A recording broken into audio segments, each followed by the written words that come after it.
Bem, o tópico agora é quando soam as trombetas. E este é um assunto muito complicado, pois há muitos pontos de vista acerca das trombetas. E eu não acredito que seja certo ser dogmático e dizer, é exatamente isso.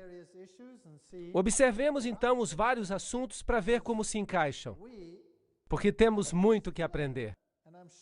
E eu sei que há muitas coisas no livro de Apocalipse que só vão ser esclarecidas à medida que os eventos se desenrolarem. Muitas pessoas colocam as trombetas no futuro. Há escolas inteiras de pensamento sobre isso. Mas temos então um problema com a estrutura do livro do Apocalipse. E veremos então que é melhor conservar as trombetas dentro do parâmetro do quiasma. Uma estrutura que foi estabelecida no livro de Apocalipse para que não nos percamos. Portanto, o que são essas trombetas? O que significam? Mas antes de entrarmos no assunto do Apocalipse, é preciso primeiro ver alguns temas de Apocalipse dos capítulos 7 ao 9. Por isso eu não quero apenas falar das trombetas, eu quero tratar do assunto como um pacote completo.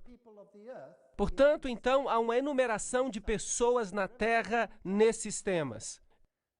Em Apocalipse capítulo 7, em Apocalipse capítulo 9, e há conceitos de deter e soltar que estão relacionados com os 4 anjos. Em ambos os casos, pessoas estão sendo enumeradas. Em Apocalipse 7, o povo de Deus está sendo enumerado. E no capítulo 9, a contrafação é enumerada. Portanto, temos uma enumeração dos que estão com Deus e dos que estão contra Deus. Em ambos os casos se escutam as palavras, ouvi o número, ekusaton aritimon, ouvi o número. Então ele escutou o número do povo de Deus e escutou o número daqueles que estão do outro lado. E com certeza, vocês conhecem essa declaração. Foi contado e achado em falta. É o que encontramos no Antigo Testamento. O que seria bom era ser enumerado sem ser achado em falta. E a maneira de conseguir isso é fixar-nos ao Salvador. Então vamos observar essa enumeração do povo de Deus em contraste com o povo do diabo. Sabem uma coisa interessante? Deus sempre nos dá o positivo antes de nos dizer o que é o negativo. Antes de vermos, por exemplo, como o mensageiro do Evangelho seria destruído nos 7 selos, ele nos deu um quadro do trono com um poder impressionante. Assim, de certa maneira, ele começa aqui com a enumeração do povo de Deus. Primeiro, e como eu disse antes, este capítulo está entre parênteses. Está colocado ali entre parênteses para nos dizer algo acerca do povo de Deus, antes que nos diga algo acerca das coisas piores que vão acontecer. Quem poderá estar firme? Essa é a pergunta. A resposta é, só os que têm os selos poderão estar firmes. Queremos então saber o que isso significa. A enumeração do povo de Deus acontece justamente antes do fim do tempo da graça, antes da abertura do 7º selo. Em outras palavras, este é um assunto que acontece exatamente antes da vinda de Cristo, quando haverá uma enumeração final do povo de Deus. Obviamente, Deus vai esperar até que o número esteja completo, porque ele disse simbolicamente aos que estavam falando sob o altar que tinham que esperar até que se completasse o número, não é verdade? Então, este é o nosso tema. E logo chegamos a Apocalipse 8, depois do 7, que diz: E havendo aberto o 7º selo, fez-se silêncio no céu por quase meia hora. Então, este capítulo nos fala sobre o evento do selo, do povo de Deus e do fim. Portanto, vamos ler. Apocalipse 7:1. E depois dessas coisas eu vi 4 anjos, que estavam sobre os 4 cantos da terra, segurando os 4 ventos da terra, para que nenhum vento soprasse sobre a terra, nem sobre o mar, nem contra árvore alguma. Agora, o mar, as águas na Bíblia, são símbolos de nações. A terra é o planeta em si. A árvore na Bíblia é um símbolo do indivíduo. Nabucodonosor foi uma árvore cortada. Os ímpios são como árvores verdes, etc. Então, ela é um símbolo de indivíduos. E esses 4 anjos celestiais que estão segurando os ventos do conflito até que o povo de Deus seja selado e venha a destruição final da terra. O caos que virá é detido por Deus sem tomar em consideração a gravidade da situação. Deus está no comando, é isso que ele diz. Há 4 anjos que seguram os 4 ventos, até que o número completo do povo de Deus tenha sido atingido.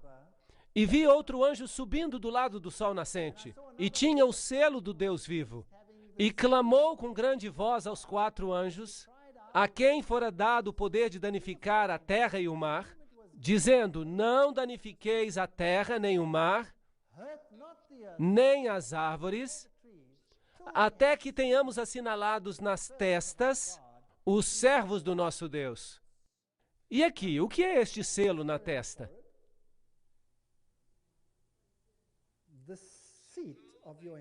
O ponto central da inteligência, o comando da capacidade de decisão, a consciência. Isso é o que a testa simboliza. É isso que faz a diferença entre nós e as demais criaturas do planeta. Qualquer animal. É o centro cognitivo de decisão moral no ser humano. É aqui que se tomam as decisões favoráveis e contrárias. Como vimos antes, ser selado significa estabelecer-se na verdade, de modo que não a deixemos mais. Mas Deus também sela esses indivíduos. E ouvi o número. Ali ouvimos o número dos que foram assinalados ou selados. É o povo de Deus. E o número de assinalados era 144 mil assinalados, de todas as tribos dos filhos de Israel. Apocalipse 7, 2 a 4.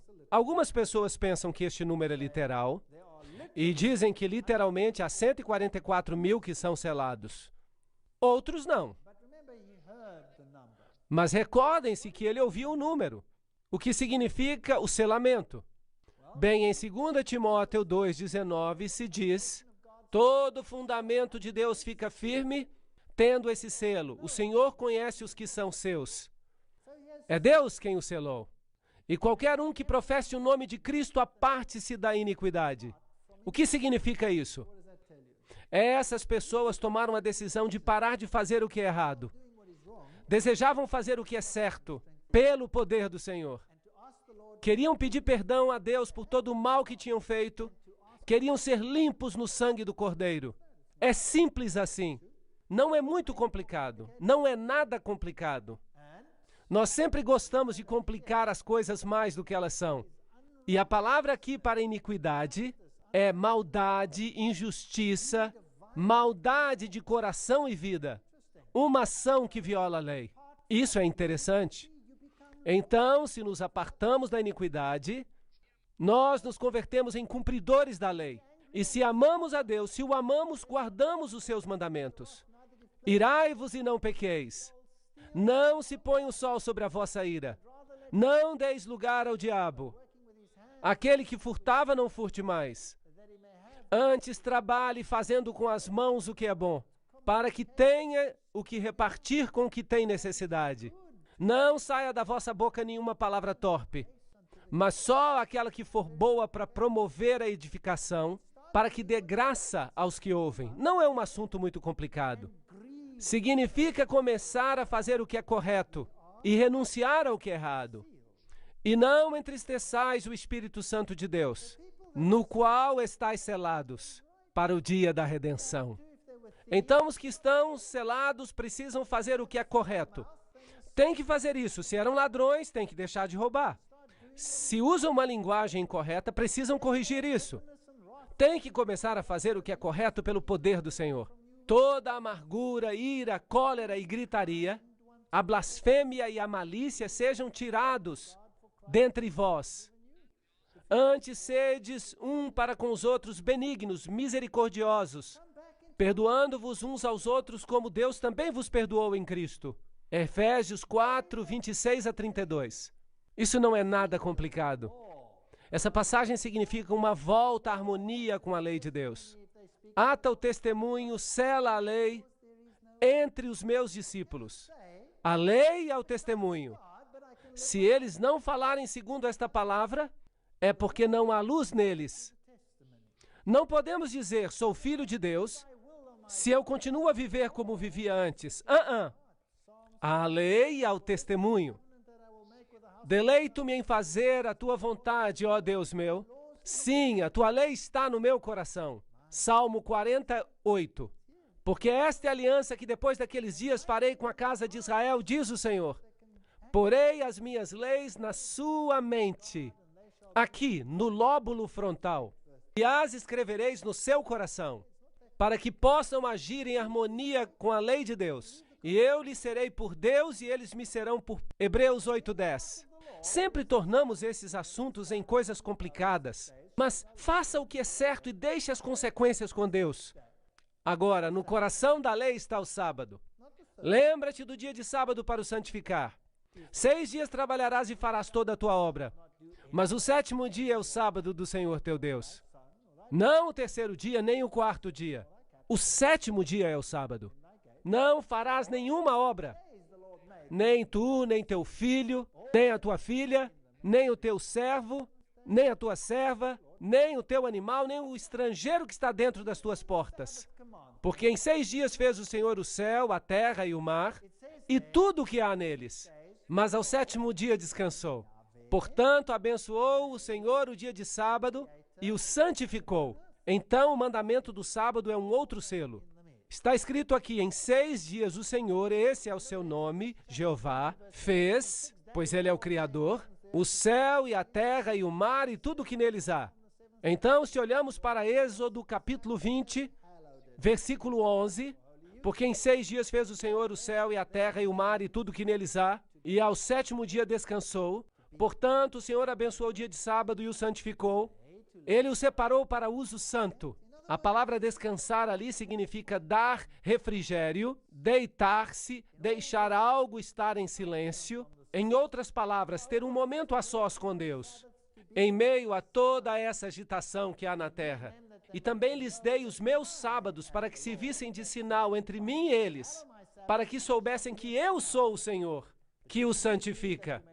E santificai os meus sábados e servirão de sinal entre mim e vós, para que saibais que eu sou o Senhor vosso Deus. Bem, existem muitos deuses por aí. Qual é o que você serve? Aquele a quem você obedece? E como obedece? Guardando a sua lei. E se ele disse, guarda o 7º dia, que dia você deverá guardar? O 7º dia. Êxodo 31:13 também diz que o sábado é um sinal. Entre mim e vós, nas vossas gerações, para que saibais a que Deus sirvais. Sou eu o Senhor do sábado. Alô? Sou eu. Êxodo 31:16. Guardarão, pois, o sábado os filhos de Israel, celebrando-os em suas gerações por aliança perpétua. É um sinal para sempre entre mim e os filhos de Israel. E no 7º dia cessou e repousou. Repousou, nafash, uma palavra interessante.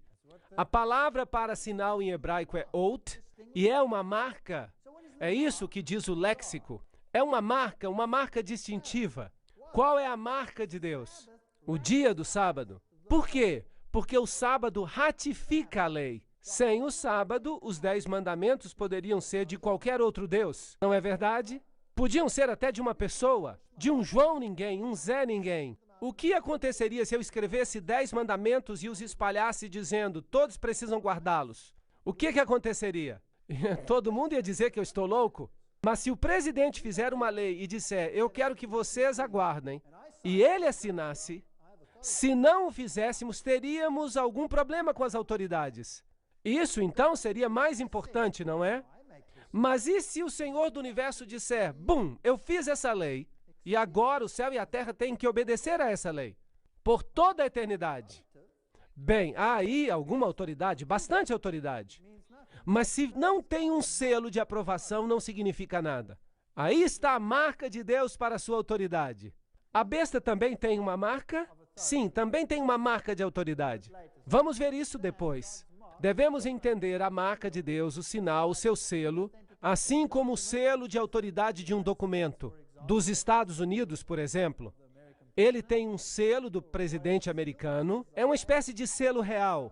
que diz, eu, rei fulano de tal, o título, o território, que seja a Inglaterra ou qualquer outro.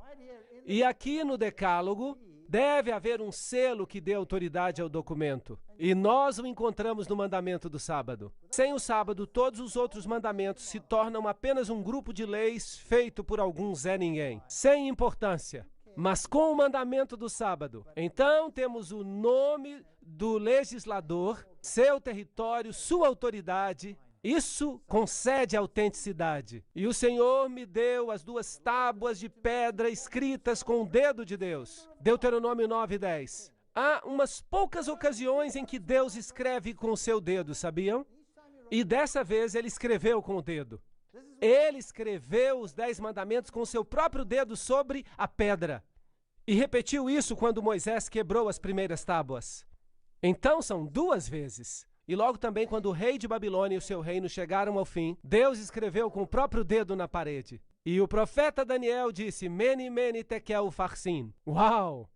Significa isso. O seu reino foi nomeado, foi contado e dado aos medos e persas. Há outra vez quando Deus escreve em um juízo que é o símbolo da sua vinda final. Essa é a ocasião em que Jesus escreveu sobre a areia. Quando os observadores trouxeram a mulher que foi encontrada em adultério, Jesus se abaixou e escreveu com o dedo na areia. Eu me pergunto, o que será que Jesus escreveu ali? Porque quando eles leram, todos foram embora. Eles não falaram mais nada. Aquele que está livre de pecado, atire a primeira pedra. Talvez houvesse escrito ali algumas coisas que eles não gostavam de ler. Mas seria interessante saber isso. Então, o selo de Deus está no coração da lei. Lembra-te do dia de sábado para o santificar. 6 dias trabalharás e farás toda a tua obra. Mas o 7º dia é o sábado do Senhor teu Deus. Pois em 6 dias fez o Senhor, Deus Jeová, os céus e a terra, o mar e tudo que neles há. E ao 7º dia descansou. Portanto, abençoou o Senhor o sábado. Ali você tem o Senhor, o Criador dos céus e da terra, concedendo autoridade ao documento. Tem o seu nome, o seu título, o seu território.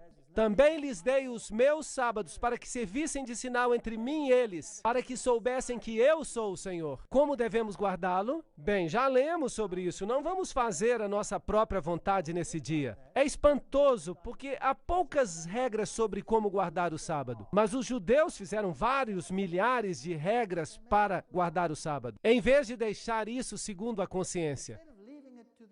Não pretendendo fazer a tua própria vontade, isso é sensato, chamando o sábado de digno, santo, honrado, honroso a Deus, não andando segundo os teus próprios caminhos, não buscando a tua própria vontade, então te deleitarás no Senhor. Essas são as coisas positivas do sábado. Não, ele não é um dia de tristeza. Hoje nós temos o sábado e ele é fantástico. Ele era só para os judeus? Não. Os filhos dos estrangeiros que se unirem ao Senhor para o servirem e para amarem o nome do Senhor e para serem seus servos, todos deviam guardar o sábado. Também os levareis ao meu santo monte e os alegrarei na minha casa de adoração. O sábado não era dos judeus. De fato, ele vem do Gênesis, da criação. Porque a minha casa será chamada casa de adoração para todos os povos. O sábado era para todos. Isaías 56, 6-7. Se diligentemente obedecerdes aos meus mandamentos que vos ordeno, guardai-vos que vosso coração não vos engane, para que não vos desvieis e sirvais a outros deuses. Portanto, atai-os, esses mandamentos, por sinal na vossa mão, para que estejam por frontais entre os vossos olhos. Uau! Os mandamentos devem estar nas mãos e na testa. O que significa isso? Se os escreverem e colocarem aqui, amarrando-os ao redor das mãos, tarefa cumprida? Creem que é isso que Deus tinha em mente? De maneira nenhuma. Eu não creio nisso. Isso é ritualizar a lei e pode fazer com que seja um esforço sincero, mas não é o que diz aqui. Significa que devemos pensar e agir conforme a lei. É isso que Deus quer. Deus está dizendo que os mandamentos devem estar na sua mente e nas suas ações. Mas um outro poder virá e dirá, os meus mandamentos é que vão estar na mente e nas ações. É uma diferença interessante. Bem, não vamos falar disso agora. Deuteronômio diz o mesmo. Na mão e na testa. Está escrito isso ali. E te será por sinal na tua mão e lembrança entre os teus olhos, para que a lei do Senhor esteja na tua boca. Êxodo 13:9. Deus tem algo que deve ser selado na mente. A lei de Deus. E o sábado é o sinal da lei, de uma maneira particular. Então, o propósito do sábado é ser um dia de descanso, um dia de bênçãos, de paz, um sinal, um memorial da criação, um símbolo de santificação, um dia venerável, um pacto perpétuo. Essas são as razões pelas quais Deus deu o dia de sábado, para que não nos esquecêssemos dele e do que ele tem feito por nós. Então, a lei de Deus, na sua totalidade, é um reconhecimento da sua autoridade na nossa vida. Isso nos trará uma harmonia com o céu, por meio da redenção que está em Cristo Jesus. E isso é o que significa ser selado. Voltar a estar em harmonia com Deus. Então, quantos são os selados? Apocalipse 7:5. Da tribo de Judá havia 12.000 assinalados. Da tribo de Ruben, 12.000 assinalados. Gade, 12.000. E de Azer, 12.000. E de Naftali, 12.000. E assim chegamos até a tribo de Manassés, 12.000. Simeão, Levi, Issacar, Zebulon, José e Benjamim. E de todas foram selados 12.000. Então, creem que é um número literal? Exatamente 12.000? E como ficaremos, então, o resto? Bem, há duas correntes. Depois dessas coisas olhei, e eis aqui uma multidão. Então temos este número e uma multidão. Vejam que ele escutou o número, mas depois ele viu uma multidão que ninguém podia contar, de todas as nações e tribos e povos e línguas, que estavam diante do trono e perante o Cordeiro, trajando vestes brancas e com palmas nas suas mãos. Muitas pessoas acreditam que esse número é literal, e se fala muita coisa acerca disso. Mas o livro de Apocalipse é simbólico. Então esse número pode muito bem ser simbólico. Então temos aqui um problema. Por exemplo, se olharmos para as 12 tribos de Israel, vamos ver que a tribo de Levi, que se menciona aqui em Gênesis, José também se menciona aqui, Levi também se menciona em Apocalipse, e aqui José também. Em Ezequiel está a tribo de Dan, mas ela não é mencionada em Apocalipse. No entanto, se menciona em Gênesis. Temos Efraim, que também se menciona em Ezequiel, e aqui não se menciona. Então, que tribos vamos tomar em conta? Vamos estar com problemas. Será que ninguém vai ser salvo de Efraim? Ninguém vai ser salvo de Dan? Os da tribo de Dan foram maus, fizeram coisas ruins, mas também tínhamos heróis na tribo de Dan. Heróis. Assim me parece óbvio que o número é simbólico. Eu creio que não devemos avançar além disso agora. É uma multidão de todos, porque não é judeu aquele que é exteriormente. E não é circuncisão o que é exteriormente na carne, mas é judeu aquele que é no interior. E circuncisão aquilo que é no coração, no espírito e não na letra, cujo louvor não provém dos homens, mas de Deus. Romanos 2, 28 a 29. Serão apenas então os judeus das tribos literais que serão salvos? E o que acontecerá com os gentios que se converteram ao Evangelho? Então, 144.000, um número literal, não podem ser judeus. Quem de fato é cristão no interior? O que há no seu interior? Gálatas 3:29 diz: se sois de Cristo, então sois descendência de Abraão e herdeiros conforme a promessa. Então, em que isso nos converte? Dá-nos uma oportunidade de pertencer à linhagem de Abraão. A linhagem de Abraão, segundo a promessa de aceitarmos a Cristo. Bem, eu não era judeu, eu era pagão. Mas em Cristo posso ser da linhagem de Abraão, porque Cristo é da linhagem de Abraão. E se estou nele, sou redimido. Então a pergunta sobre judeu e cristão é irrelevante. Se você tem a Cristo, você é da linhagem de Abraão. Não importam quais foram as circunstâncias do seu nascimento. Porque em Cristo nem a circuncisão nem a incircuncisão tem virtude alguma, mas sim o ser uma nova criatura. E a todos quantos andarem consoante a essa regra, paz e misericórdia sobre eles e sobre o Israel de Deus. Gálatas 6, 15 a 16. Então, como eu faço parte do Israel de Deus, do povo de Deus ao longo dos séculos? Eu aceito o Cordeiro de Deus. Os judeus não se salvaram por guardar a lei, tinham que trazer um cordeiro e matá-lo. Eram salvos pelo sangue do cordeiro. Talvez tenham rejeitado o cordeiro anos depois, mas esse era o método pelos quais recebiam expiação. E clamavam com grande voz, dizendo: salvação ao nosso Deus, que está sentado no trono, e ao cordeiro e a todos os anjos ao redor do trono, e dos anciãos e dos 4 animais, e prostraram-se diante do trono sobre o seu rosto, e adoraram a Deus, dizendo: amém, louvor e glória e sabedoria, e ação de graças, e honra e poder e força, ao nosso Deus para todo sempre. Amém. Quem ganha? Jesus ganha. Novamente temos esse maravilhoso tema no qual Jesus aparece no Apocalipse, que nos fala sobre os redimidos e como são selados. Estão tão arraigados à palavra que não podem ser movidos facilmente. Estão novamente em harmonia com a lei de Deus. Foram salvos pelo sangue do Cordeiro. Deus nos dá essa linda imagem antes de nos dar as más notícias. É um tema do Apocalipse que não temos que ficar com medo, porque Jesus é o vitorioso. Ele é o Rei dos Reis.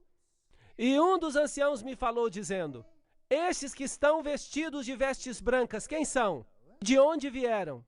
E eu lhe disse: Senhor, tu sabes. E ele me disse: esses são os que vieram da grande tribulação e lavaram as suas vestes e as branquearam no sangue do Cordeiro. Por isso estão diante do trono de Deus e o servem de dia e de noite em seu templo. E aquele que está assentado sobre o trono os cobrirá com a sua sombra. Essa é a conclusão do assunto. Uma grande história sobre a vitória de Jesus Cristo. Antes que cheguem as más notícias.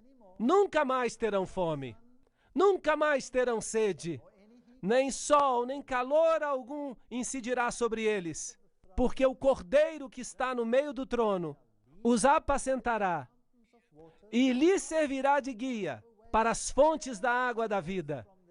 E Deus lhes limpará dos olhos todas as lágrimas. Isso não é maravilhoso? Esta é a promessa antes das más notícias. E então vem Apocalipse 8. E havendo aberto o selo, o 7º selo, fez silêncio no céu por quase meia hora. Já tratamos desse assunto antes. Isso é quando Cristo regressa. E vi os 7 anjos que estavam diante de Deus e lhes foram dadas 7 trombetas. Agora vem as 7 trombetas. Bem, as pessoas dizem, isso deve ocorrer depois do tempo da graça. Não, não, não. Tudo que tínhamos era um capítulo que dizia: escutem, amigos, este é o resultado.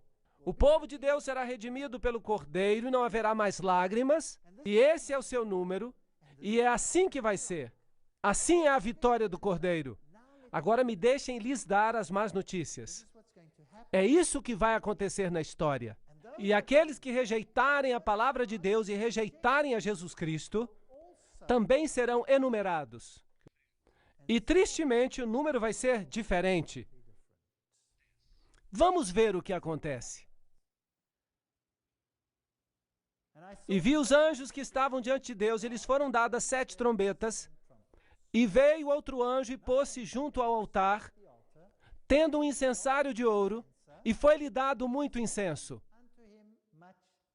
Onde é que esse anjo está parado? Em que altar? No altar do incenso. O altar do incenso estava no primeiro aposento ou no segundo aposento? Estava no primeiro aposento. Portanto, não pode ser após o tempo da graça. Jesus ainda está ministrando no primeiro aposento. Ainda tem que entrar no segundo aposento. E quando isso ocorrer, então será o fim. Logo será demasiado tarde. Então, nós nos encontramos em que parte do quiasma? Na primeira parte. Jesus ainda está no lugar santo. E muitas pessoas querem pegar essas profecias e colocá-las no futuro, no braço escatológico, na parte dos eventos finais ilustrados no livro de Apocalipse, mas violam a estrutura do quiasma. E não podemos violar a estrutura do quiasma. Não podemos tirar algo da sua posição e colocar onde não está. Temos que obedecer a regras. É por isso que está escrito desta maneira, para que se possa fazer assim.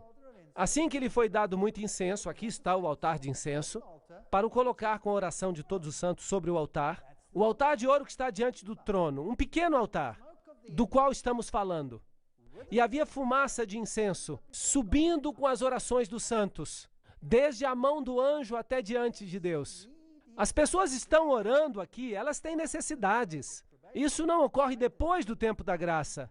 Isso é antes do tempo da graça, não é antes do tempo do fim. Não, isso é um processo contínuo. Eu sugiro que sigamos o mesmo processo que antes. Isso é um modelo aplicado às profecias da Bíblia. O livro de Daniel faz a mesma coisa. Daniel capítulo 2 vale para toda a história da humanidade. Daniel capítulo 7 recapitula em um outro formato, e Daniel 8 retoma e recapitula ainda em um outro formato. E assim temos visões diferentes relacionadas à mesma luz. O mesmo acontece com o livro do Apocalipse. Temos as 7 igrejas, esta é uma posição da igreja, temos os 7 selos, que é a posição do anúncio do Evangelho. Agora vemos as trombetas, que são os juízos, porque há também uma enumeração, na qual somos achados ou em falta ou justos. Esse é o tema do juízo. E quem é o juiz? Jesus. Ele decide quem consegue ou não consegue, e não ignora as orações dos santos. É por meio da sua mediação que elas são aceitáveis aos olhos de Deus. Assim que o mérito de Jesus Cristo é o tema em voga aqui. E essa fumaça de incenso que sobe com as orações dos santos, sobe à presença de Deus, pela mão do anjo. O incenso é um símbolo do mérito de Jesus, acrescentado aos santos, tornando-os aceitáveis aos olhos de Deus. Uma imagem maravilhosa. Tudo está cheio de significado no livro do Apocalipse. Poderíamos falar sobre isso por horas, sobre o símbolo do altar de incenso e etc. E o anjo tomou o incensário e encheu do fogo do altar, e o lançou sobre a terra. E ali houve depois então vozes e trovões e relâmpagos e terremotos. Apocalipse 8:5. Bem, esses juízos chegam à terra. E então, depois dos juízos finais, assim como Jesus morreu na cruz, também aqui tudo se cumpre. E a enumeração também se cumpre. E você estará ou com as ovelhas ou com os cabritos, dependendo da sua decisão. Então, o que são essas trombetas em Apocalipse? Há 7 trombetas, e cada uma anuncia algo que se passa aqui na terra. Apocalipse 8:6. E os 7 anjos que tinham as 7 trombetas prepararam-se para tocá-las. Vejamos o que acontece. Deixem-me recapitular. O braço histórico tinha 7 igrejas, os 7 selos, e ainda estamos tratando do tempo simbolizado pelo altar de incenso. Então estamos no tempo antes de Jesus entrar no Santíssimo. Então ainda estamos falando do braço histórico do Apocalipse. As trombetas estão deste lado do quiasma, e não se pode deslocá-las para o outro lado. Está claro? Então, obviamente, estamos falando acerca do mesmo período da história, em que tivemos as sessões anteriores. Fazer algo diferente seria contrário ao sistema, à estrutura, e todas essas sessões terminam ou culminam na volta de Jesus. De novo, vamos dar uma passada pela história. Existe um paralelo em relação ao que se passa enquanto soam as trombetas e as últimas 7 pragas. Há aqui um aspecto muito interessante. As 7 trombetas soam antes do dia da expiação e as últimas pragas caem depois do dia da expiação. Em outras palavras, quando Cristo sai do lugar santíssimo, então as 7 pragas caem. Então, se olharmos aqui para as trombetas, vamos constatar que elas caem sobre a terra. Capítulo 8, versículo 7. Sobre o mar. Capítulo 8, versículos 8 e 9. Sobre os rios e as fontes. Capítulo 8, versículos 10 e 11. Sobre o sol, a lua e as estrelas. Aqui há, portanto, uma escuridão, trevas profundas, os gafanhotos. Então o rio Eufrates. E aqui vemos que há uma voz forte, é que venha o reino de Deus. Percebemos que é um processo. E há referências a um terço, um terço, um terço, um terço. Agora, se olharmos para as últimas pragas, há um paralelo. A primeira praga afeta a terra. A segunda praga afeta o mar. A terceira praga afeta os rios e as fontes. Do mesmo jeito que as 7 trombetas. Depois o sol. E aqui temos uma escuridão. Logo depois temos o rio Eufrates, tal como teríamos ali. E depois se ouve uma voz que diz, está feito. Percebem? Aqui diz, está feito. É isso que acontece depois do fechamento da porta da graça. E, portanto, esta outra parte acontece antes da porta da graça. Por isso temos um terço, um terço, um terço. Só uma porção é que é afetada. Ainda há espaço para arrependimento. E é durante o tempo da mediação de Cristo, enquanto Ele está ministrando no lugar santo, no primeiro compartimento. Esse é um assunto muito importante.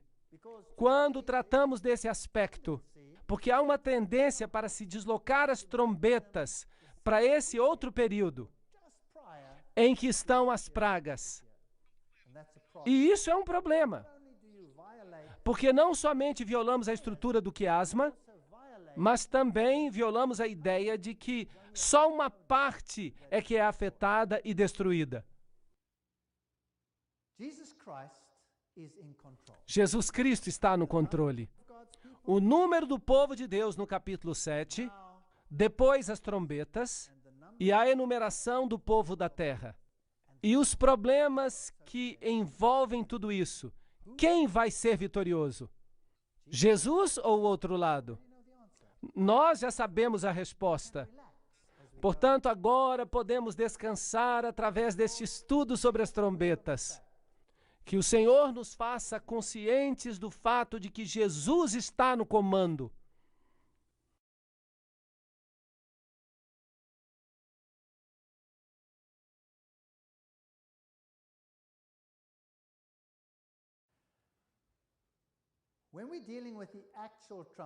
Tratar do tema das trombetas pode ser traiçoeiro, porque não há uma forma precisa de interpretação. Mas vamos ver os vários assuntos envolvidos. É muito interessante. Joel, capítulo 2, 15 a 17, diz, tocai a trombeta em Sião, santificai um jejum, convocai uma assembleia solene, congregai o povo, santificai a congregação, ajuntai os anciãos e as crianças e os que mamam, saia o noivo da sua recâmara e a noiva do seu aposento. Chorem os sacerdotes, ministros do Senhor, entre o alpendre e o altar, e digam, poupa o teu povo, ó Senhor, e não entregues a tua herança ao opróbrio, para que os gentios a dominem. E digam entre os povos, onde está o seu Deus? Aqui está uma situação em que a trombeta soa, em circunstâncias em que, obviamente, o povo de Deus havia se desviado. Vejamos então as interpretações. A primeira interpretação é que as trombetas são juízos dos nossos tempos e fazem um paralelo com os juízos das pragas. É muito comum essa interpretação, mas eu não posso pessoalmente aceitá-la. Pela mesma razão que eu já mencionei, ela viola a estrutura do quiasma e coloca no futuro algo que se encontra no braço histórico do livro do Apocalipse. Segundo, viola o princípio, colocando Jesus no lugar santíssimo, quando ele está, obviamente, ministrando no lugar santo, muito antes do início das pragas. Assim, há 2 princípios pelos quais eu não posso aceitar essa interpretação. Sim, há algo em comum entre as pragas e esta descrição acerca das trombetas. Mas as trombetas afetam de modo parcial e as pragas são finais e completas. Então, os juízos das trombetas são, obviamente, juízos ao longo do tempo. Os juízos, a segunda maneira de vê-los, retraçam o período da história cristã cobertos pelas 7 igrejas e os 7 selos. Isso faz sentido, pelo menos para mim. Mas alguns fazem a pergunta, quando começa esse juízo e quem está sendo julgado? Alguns falam do juízo contra Jerusalém, porque Jerusalém foi quem rejeitou Jesus primeiro e o pregou na cruz. E houve um juízo no final dessa época, mas Deus lhe deu um espaço de tempo ainda, até o ano 70 depois de Cristo. Então Jerusalém foi destruída, não é certo? Foi um juízo de Deus. E se utilizarmos Mateus 24 como padrão, o que parece uma coisa lógica de ser feita, outros preferem começar não com Jerusalém, mas com os juízos contra Roma, porque Roma é o poder, que em realidade crucificou a Jesus. Então temos aqui 2 pontos de vista opostos. Mas não é vital saber agora quem está completamente certo. O ponto central é que estamos falando dos juízos de Deus ao longo da história. Pessoalmente, eu prefiro começar com Jerusalém, porque esse também é o padrão utilizado em Mateus 24. Mas se não quiserem crer nisso e preferirem a outra opção, está bem. Vamos ver a primeira trombeta. E o primeiro anjo tocou a sua trombeta e houve saraiva misturada com fogo, e houve fogo e saraiva misturada com sangue. Então aqui temos um juízo, paralelo também ao granizo do fim do tempo, mas de maneira parcial, porque a terça parte das árvores dos indivíduos foi queimada, e toda a erva verde se queimou. Assim que há uma destruição de pessoas. As pessoas estão sendo consumidas aqui. Isso é sério, as pessoas se perdem. Por que elas se perdem? Bem, a queda de Jerusalém depois do ano 70 é uma possibilidade, e eu pus aqui em cores diferentes as possibilidades. A segunda possibilidade é que seja o juízo de Roma. E os que favorecem essa interpretação dizem que ele começa com a invasão dos visigodos, sob a liderança de Alarico, no ano 396 a 428. Aqui Roma no ano 410 depois de Cristo, e o imperador romano Teodósio morreu no ano 395 depois de Cristo. Assim que temos aqui um quadro do início da queda do Império Romano, quando várias nações invadiram o Império. Bem, esse é um juízo que ocorreu sobre esse povo que se elevou acima mesmo do príncipe da paz. Mas, por outro lado, a queda de Jerusalém é um juízo muito poderoso. Depois de um período longo de graça, é dito, vocês rejeitaram o Messias e essas são as consequências. Deus vai retirar a proteção e permitir que os ventos soprem, e é isso que acontece. O segundo anjo tocou a trombeta e foi lançada ao mar uma coisa como um grande monte que ardia em fogo. E a terça parte do mar tornou-se sangue. E morreu a terça parte das criaturas que tinham vida no mar. E perdeu-se a terça parte dos navios. Mais uma vez, o que representa isso? O que representa essa trombeta de juízo? Novamente vemos que há várias interpretações. Montanhas. O que representam as montanhas? Uma montanha ardendo em fogo. Bem, na Bíblia, uma montanha representa uma nação. Podem ver isso em Isaías 2, 2 e 3, 41, 15, Daniel 2, 35, 44, 45, em Ezequiel, em Zacarias. Todos têm essa figura de uma montanha. Vamos ver em Jeremias um texto que também usa essa ilustração. Eis-me aqui contra ti ao monte destruidor, está falando de Babilônia, que destróis toda a terra.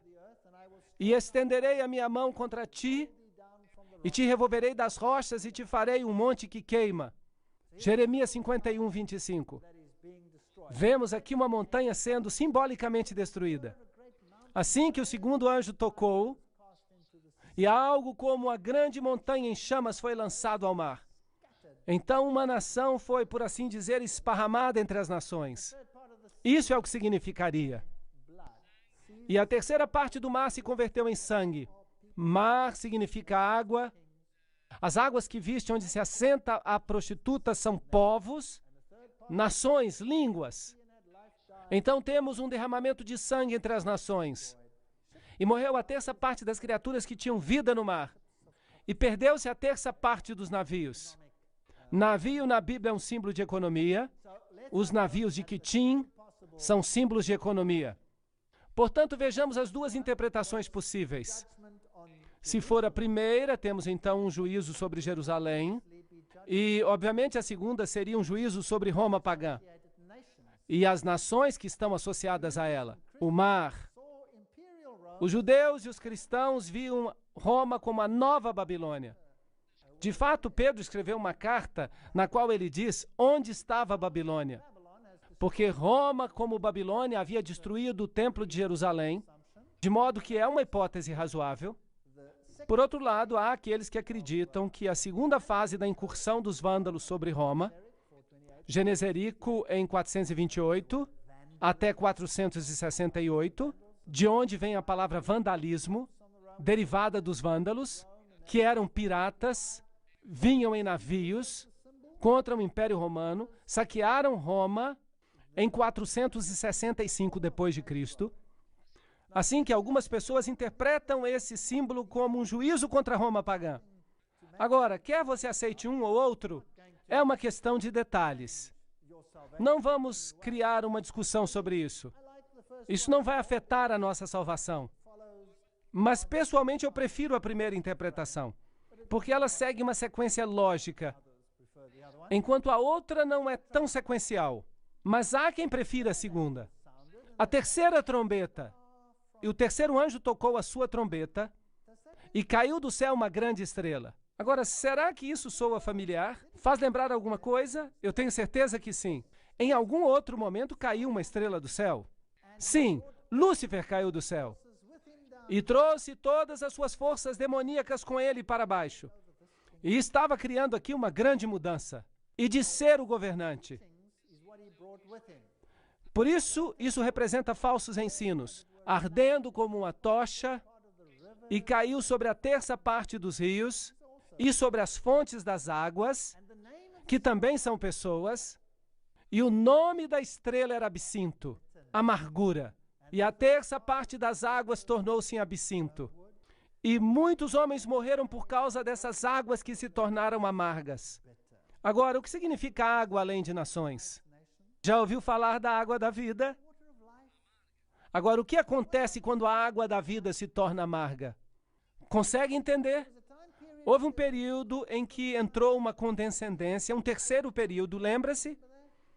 Não é interessante que esteja aqui no terceiro anjo, no seu toque, um tempo de negociação que transformou as águas da salvação em amargura? Sim ou não?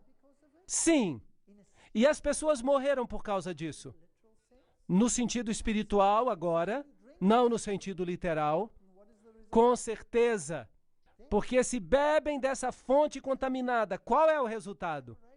Morte. Morte eterna e separação de Deus. Portanto, a grande apostasia da liderança espiritual da igreja cristã é a única possibilidade que temos aqui. Da mesma forma que Satanás caiu do céu com uma terça parte dos anjos, também a igreja caiu na apostasia através da idolatria. Absinto foi usado por Moisés como representação de idolatria em Deuteronômio 29, 17 e 18. Nós vamos ler isso. E vistes as suas abominações e os seus ídolos, o pau, a pedra, a prata e o ouro, que havia entre eles, para que entre vós não haja homem, nem mulher, nem família, nem tribo, cujo coração se desvia do Senhor nosso Deus, para que vá servir aos deuses dessas nações, para que entre vós não haja raiz, que seja de fel e absinto. Não é esse um grande símbolo? Então eu estou a favor deste, porque é o mesmo período de tempo. Você tem o terceiro anjo, que foi o período do cavalo negro também, e que foi o período da negociação, quando o evangelho era massacrado e as águas ficaram amargas. E as pessoas que beberam desse novo evangelho morrem uma morte espiritual. Bem, a outra interpretação seria a invasão do Império Romano pelos hunos, sob a liderança de Átila, no V século. Portanto, novamente temos uma segunda interpretação, que ainda lida com o Império Romano. É claro que isso ocorre no Império Romano, de modo que não há nenhum problema. Mas a primeira é que se encaixa melhor com as outras e com o progresso paralelo que temos visto até agora. E você tem todos esses símbolos assim. Agora, a quarta trombeta. E o quarto anjo tocou a sua trombeta.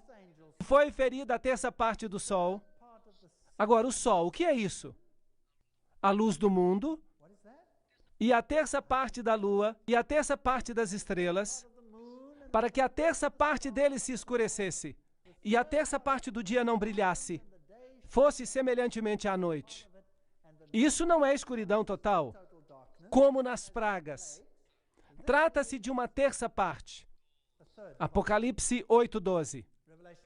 Vamos ver Miqueias, capítulo 3, versículos 6 e 7, para ver se podemos encontrar um paralelo. Portanto, se vos fará noite sem visão, e tereis trevas sem adivinhação, e pôr-se-á o sol sobre os profetas, e o dia sobre eles se enegrecerá. E os videntes se envergonharão, e os adivinhadores serão confundidos. Sim, todos eles cobrirão os seus lábios, porque não haverá resposta de Deus. Isso não soa como um tempo de escuridão espiritual? Sim ou não? Como foi chamado o período da dispensação seguinte, por assim dizer? Não o chamaram de Idade das Trevas? Sim ou não? Então, quem governou na Idade das Trevas? Uma vez que o cavalo negro se tornou um cavalo de morte. É o mesmo período. Estamos apenas seguindo o mesmo período clássico. E se novamente removemos a Jesus, o Filho da Justiça do Evangelho, e o tornamos menos daquilo que ele é, então morreremos uma morte espiritual. Esse é o problema. Como é possível retirar a Jesus do coração do Evangelho? Essa é a história mais aterrorizante do engano na história do mundo. Depois desta conferência, vamos entrar em pormenores. Vamos ver o que foi feito. E eu quero lhes dizer que o mundo inteiro foi enganado para crer em algo. Algo que não vem de Deus. Assustador. Assim, as duas interpretações possíveis que temos aqui, a escuridão representa a Idade das Trevas, a Idade Média, o que faz sentido para mim. Quando a verdade foi pisoteada e o ministério de Jesus foi substituído pelo ministério da igreja. Quando Jesus foi crucificado, uma escuridão literal cobriu a terra, certo? Isso serve como tipo da crucifixão espiritual de Cristo. A reforma do século XVI encerrou a Idade Escura. Isso é basicamente o que a interpretação indicaria. Agora, outra interpretação seria ainda com respeito ao juízo sobre Roma. O sol, a luz e as estrelas sido interpretados como os luminários do Império Romano Ocidental, como o imperador, os senadores, os cônsuls. Com a extinção do Império Romano Ocidental em 476 d.C., o imperador, o último deles, Rômulus Augusto, foi destronado do remanescente por ordem de Odoacro. Portanto, essa é uma outra interpretação. Um juízo, portanto, contra o Império Romano Ocidental. Mas essa segunda interpretação representa um modelo que não se encaixa muito bem com o que foi visto. Mas notem uma coisa. Esse período de tempo da Idade Média, Idade Escura, nele Jesus é novamente crucificado. É interessante que esse crucifixo, um símbolo da crucifixão, o mantém na cruz. E é onde a Idade Média gostaria que ele estivesse. Mas Jesus ressuscitou dentre os mortos e governa no céu. Agora, também é interessante que, às vezes, para remover a Jesus do sistema, é necessária a criação de toda uma nova religião, que tira Jesus do coração dela. Muito interessante. Levanta-te e resplandece, porque vem a tua luz, e a glória do Senhor vai nascendo sobre ti. Grande escuridão sobre essa terra. Falou-lhes Jesus outra vez, dizendo: eu sou a luz do mundo. Quem me segue não andará em trevas, mas terá a luz da vida. É Cristo ou não é Cristo? Essa é a questão. Eu sou a luz que vim ao mundo, para que todo aquele que crê em mim não permaneça nas trevas. João 12:46.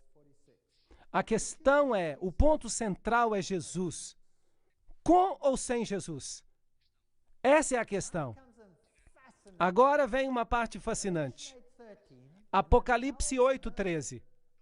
E olhei e vi um anjo voar pelo meio do céu, dizendo com grande voz: ai, ai, ai. 3 ais.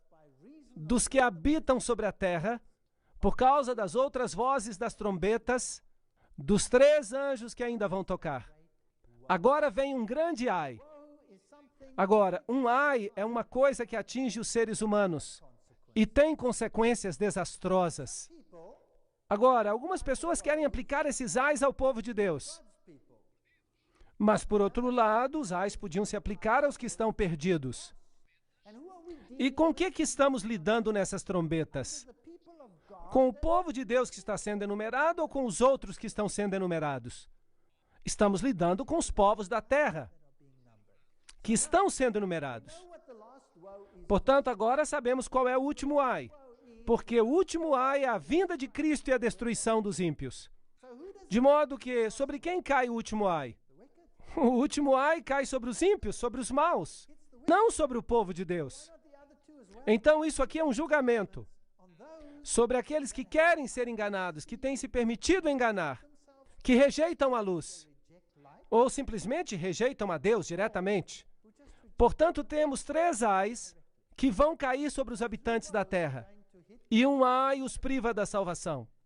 Assim que os habitantes da terra, como consequência do soar das últimas trombetas, eles vão sofrer esses ais. Assim, esses 3 ais estão associados às próximas 3 trombetas e indicam um aumento sem precedentes de ataques demoníacos. A verdade. No entanto, Deus está no comando. Então, durante as próximas 3 trombetas, Deus vai nos dar um vislumbre, uma ideia do que vai acontecer aqui na Terra. É assustador. E isso vai exigir 12 conferências para que vocês percebam o que está acontecendo. Uau! Vamos ter 12 conferências sobre o que isso implica. É assustador. Ai, ai, ai. Foram pronunciados sobre uma igreja que andou nas faíscas de sua própria luz, que não derivava a sua luz e o seu poder da grande luz central, o sol da justiça, e não difundiu essa luz e a glória sobre aqueles que estavam na escuridão, mas absorveu essa luz e a tornou difusa, fazendo com que sua própria luz brilhasse mais. A pessoa que recebe a luz, mas não a dá, como Deus requer que o faça, se tornará um receptáculo de trevas. Temos aqui o texto de um panfleto, que foi escrito há 150 anos. Então, o que está acontecendo aqui?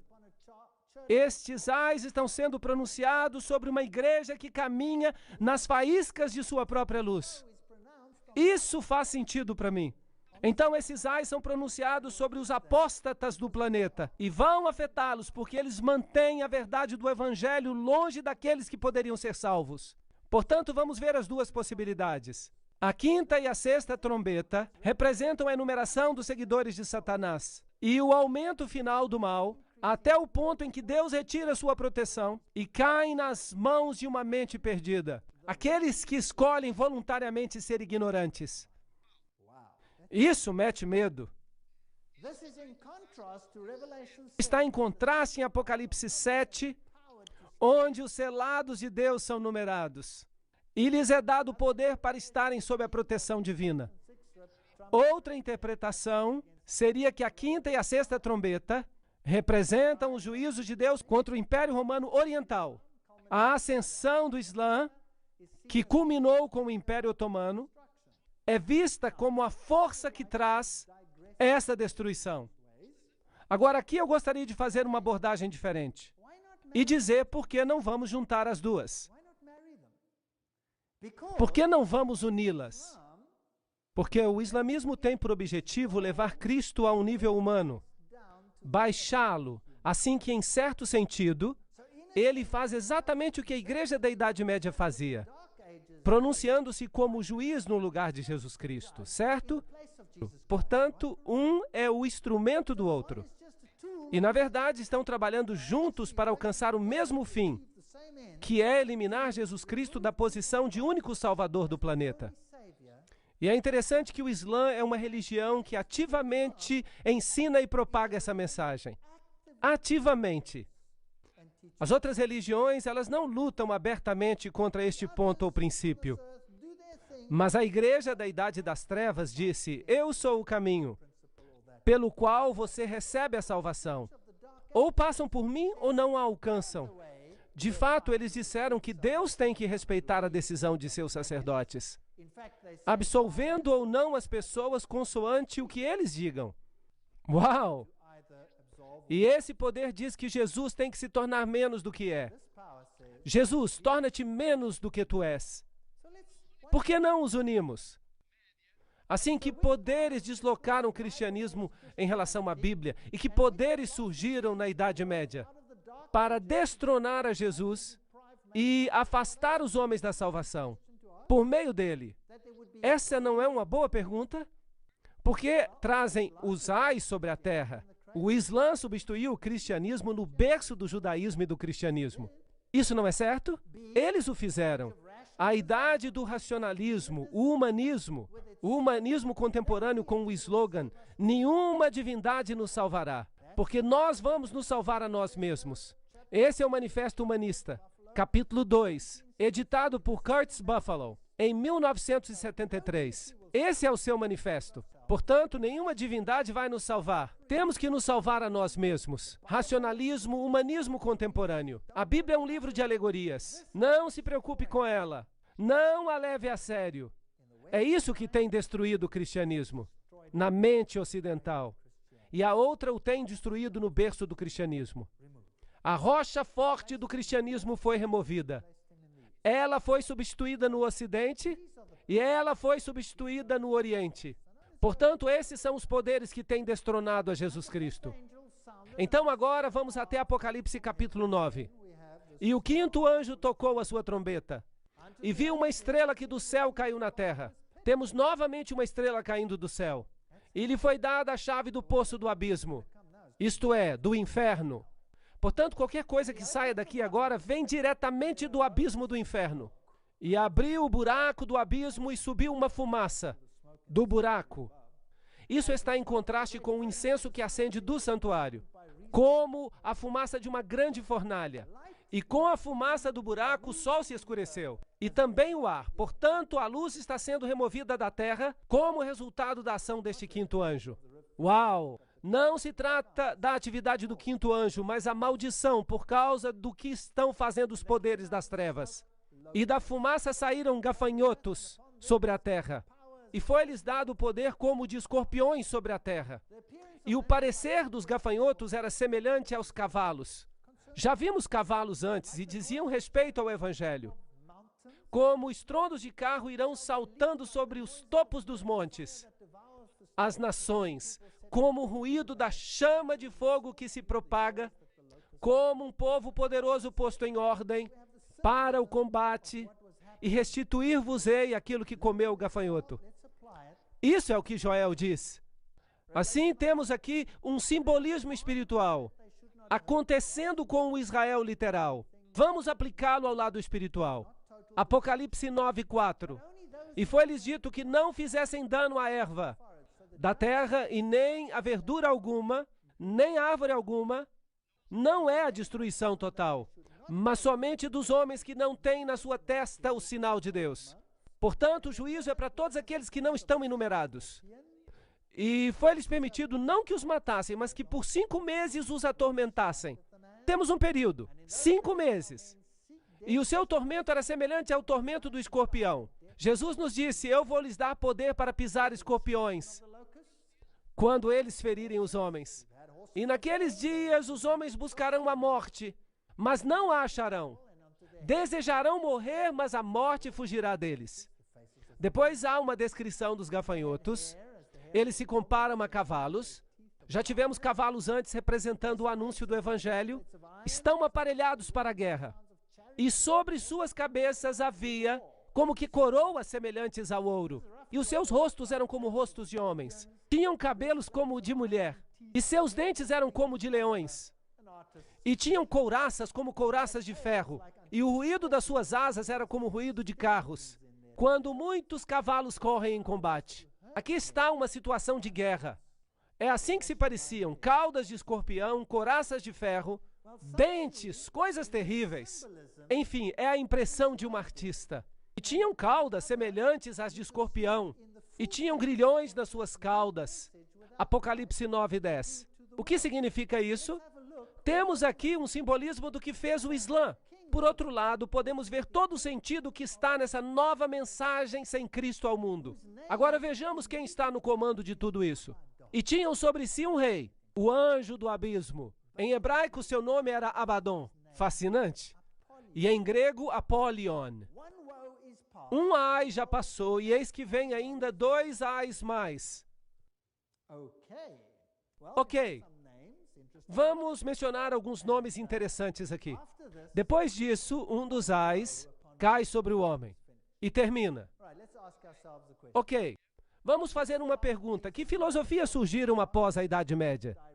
Que minaram diretamente a fé na Bíblia e em Jesus Cristo como o único nome abaixo do céu por quem podemos ser salvos. Essa não é uma boa pergunta? Que organizações, que corpos organizados, é a próxima pergunta que tenho, diretamente propagaram a eliminação de Jesus Cristo como o único nome pelo qual podemos ser salvos? Essas são as 2 perguntas que gostaria que respondêssemos.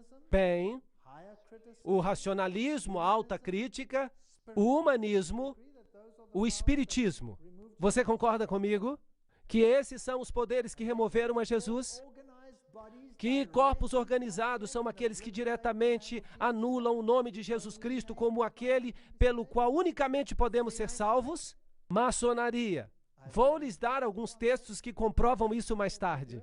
E as sociedades secretas? Todas elas estão em acordo com a total igualdade dos fundadores de todas as religiões. O comunismo opõe-se diretamente à doutrina de Jesus Cristo. O ateísmo formal. Isto é o que o comunismo é. E temos o Concílio Mundial das Igrejas. Será que é possível? Será que realmente eles fazem isso? Será que fazem? Bem, eu sei que sim. Porque o Concílio Mundial de Igrejas propaga a unidade de todas as religiões sob um mesmo teto, e isso significa que Jesus tem que se tornar menos do que é, a fim de conseguirem uma negociação. Sim ou não? Isso é um fato, eu não estou inventando nada. É isso que está acontecendo. O Islã remove a Jesus Cristo, sim ou não? Como o único Salvador do mundo. E as Nações Unidas têm uma organização chamada Organização das Religiões Unidas.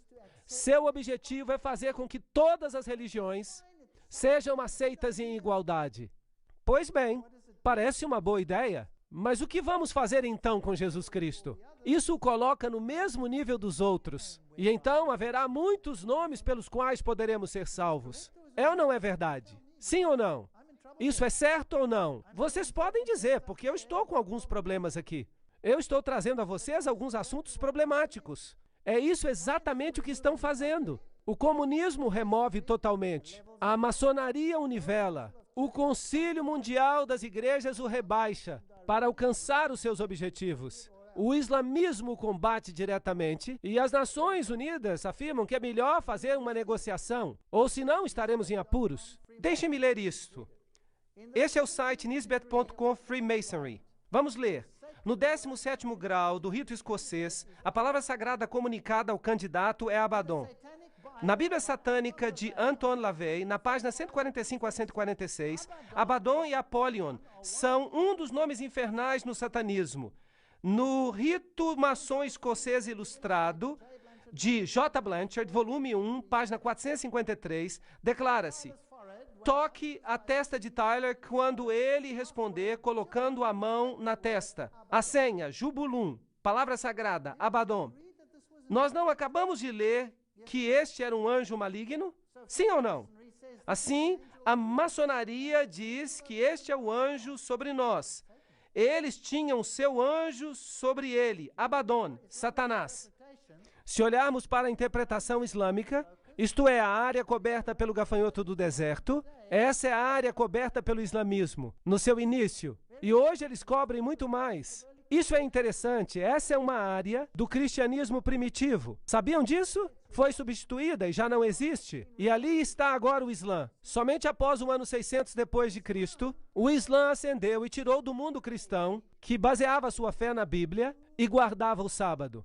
E o removeu e o massacrou. Interessante. E hoje é proibido. Proibido por lei, com pena de morte, propagar a Jesus Cristo nesses países. Não é algo interessante?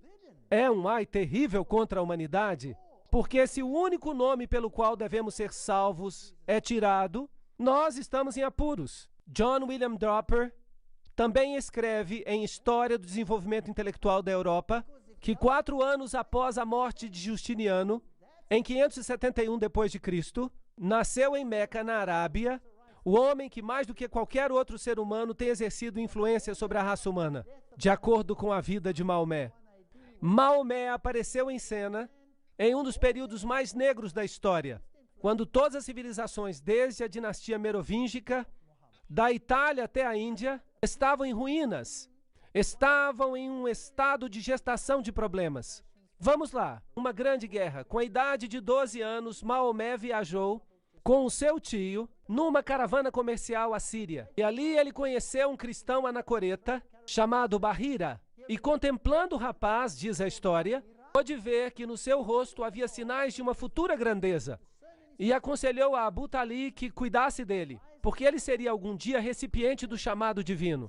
O reconhecimento do profeta por Bahira simboliza, na tradição islâmica, a primazia da missão de Maomé sobre a de Cristo. Jesus é diminuído. Apocalipse 9:4. E foi-lhe dito que não fizesse dano à erva da terra, nem a verdura alguma, nem a árvore alguma, mas somente aos homens que não tivessem sobre a testa o sinal de Deus. Então quem é afetado por essas trombetas? O povo de Deus ou os outros? Os outros. Todo aquele que não tem a oportunidade de escolher a Cristo, porque eles o removeram, está em apuros.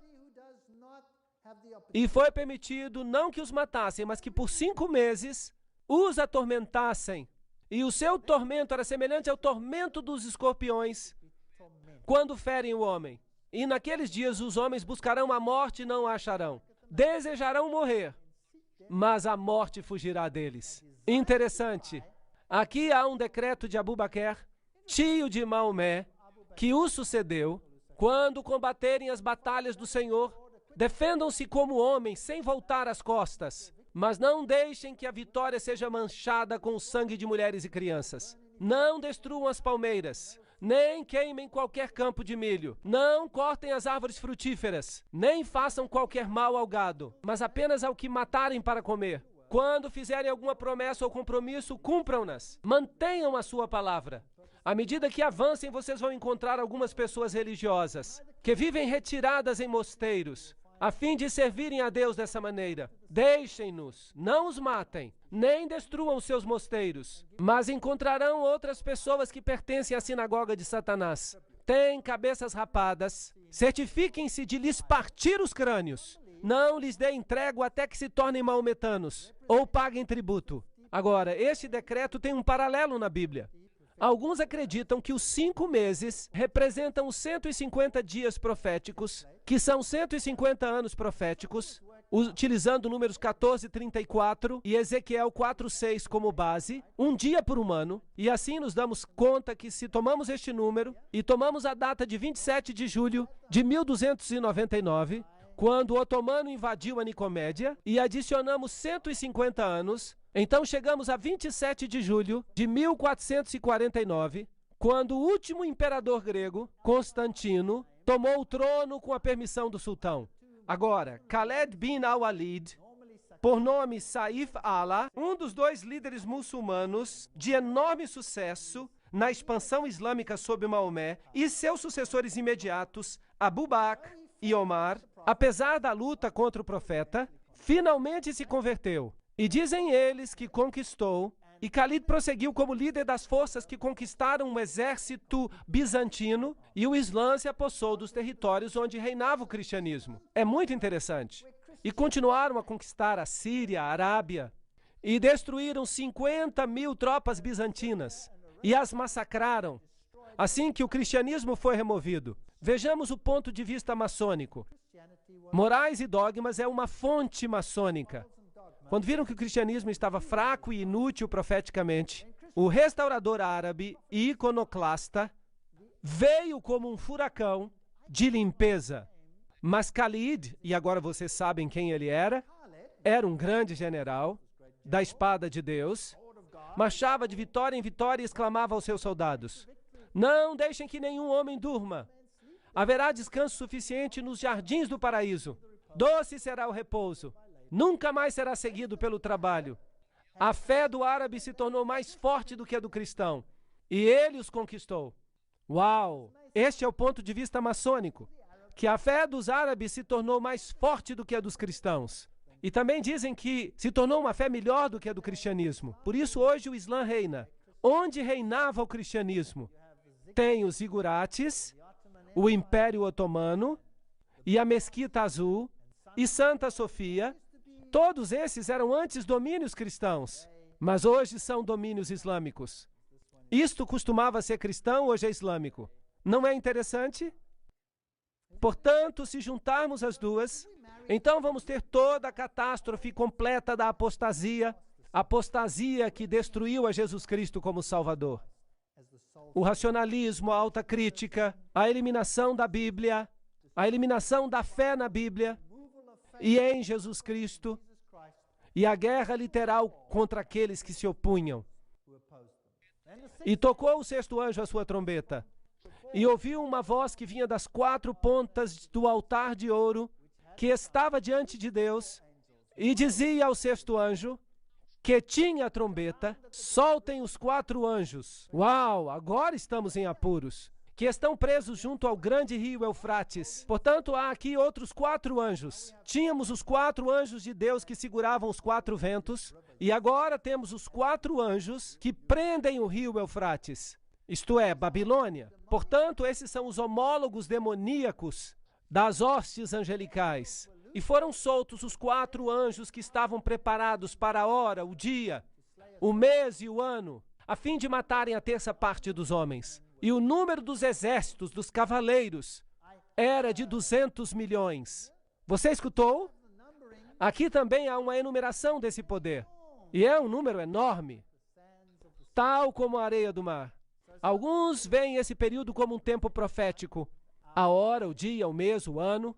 E outros dizem que não, que é simplesmente uma declaração definida de tempo. Agora, nesse mesmo ano, nesse mesmo mês, nesse mesmo segundo, é quando vai acontecer. Por isso, se você está na dúvida entre as duas hipóteses, não é tão relevante assim. Talvez até as duas estejam corretas. Alguns veem esse período como um tempo profético, outros como um tempo designado para as forças demoníacas de Babilônia, em contraste com os anjos de Deus que seguram os 4 ventos. E estes são os últimos eventos desse grande conflito entre Cristo e Satanás. Assim, o primeiro ai foi essa destruição de Jesus como único Salvador. E assim vimos os cavalos nessa visão. E os que cavalgavam sobre eles tinham couraças de fogo, e de jacinto e de enxofre, e se vê uma visão de fumaça, e como saíam e faziam essas coisas, e um homem chamado Josias Litch tomou essa interpretação literal e calculou a hora, o dia, o mês e o ano, e chegou a 391 anos e 15 dias, e calculou o tempo sobre o Império Otomano, predisse o ano exato em que o Império Otomano cairia, e realmente aconteceu como ele predisse. Por isso, aqui está um ponto de vista de que o poder islâmico finalmente chega ao seu fim. Josias Litch publicou essa data 2 anos antes do evento. Então, os 4 sultões são vistos por alguns como sultões literais. Eles têm nome: Alepo, Icônio, Damasco e Bagdá. Vêm os uniformes dos cavaleiros turcos e a destruição como sendo azul e amarela. E assim vem o Islã, em tudo isso e em todo o Império Otomano. Então, quer se veja dessa forma ou de outra forma, em termos de escuridão espiritual global, isso não faz realmente diferença. Outras interpretações ainda existem. São a da propagação do Império Árabe Islâmico, Maomé, 612, fundação de Bagdá, Dar es-Salam, 1662, marcando o fim do Império, igual a 150 anos, queda de Constantinopla, chegamos ao ano de 1844. Existem muitas e muitas interpretações, mas vamos mantê-lo simples. As trombetas anunciam a apostasia sobre a terra, que enumera aqueles que estão perdidos. E a eliminação, a remoção de Jesus Cristo como arauto, dá salvação. Esse é o maior problema. E os outros homens, que não foram mortos por essas pragas, não se arrependeram das suas obras, para não adorarem a demônios. Esse é o ponto. E os ídolos de ouro, de prata e de bronze, e de pedra e de madeira, que não podem ver, nem ouvir, nem andar, e não se arrependeram dos seus homicídios, nem das suas feitiçarias ou prostituições, nem dos seus frutos. Portanto, a descrição do segundo ai em Apocalipse vem em Apocalipse 11. E o som da 7ª trombeta introduz o último ai para os penitentes, à medida que o reino de Deus vai alcançando o seu fim. Agora, não podemos saltar e falar de Apocalipse 10 e 11, tudo numa só noite. Ficaríamos loucos. Por isso, o que vamos fazer é olhar para o segundo ai na próxima conferência. E você verá que o engano, o mais terrível de todos os tempos, está no ai que se segue. E em seguida vem a destruição. Nós estamos vivendo nos momentos finais antes do terceiro ai. Agora, que engano é esse que virá? Se o segundo ai já removeu a Jesus como único Salvador, então o que vai acontecer antes que ele volte nas nuvens, quando todo olho verá? Até mesmo os que os traspassaram. E todas as tribos da terra se lamentarão sobre ele. Sim, amém. Essa é a pergunta. Portanto, vimos Apollyon, vimos Abaddon, já vimos algumas afirmações de organizações que afirmam que esse é o poder que está governando. Vemos as possibilidades do islamismo, vemos o racionalismo e o humanismo popular e todas essas coisas que estão eliminando a doutrina de Jesus, trazendo trevas e usais sobre o povo. Agora, quando chegarmos a Apocalipse capítulo 11, vamos ver qual é o engano final.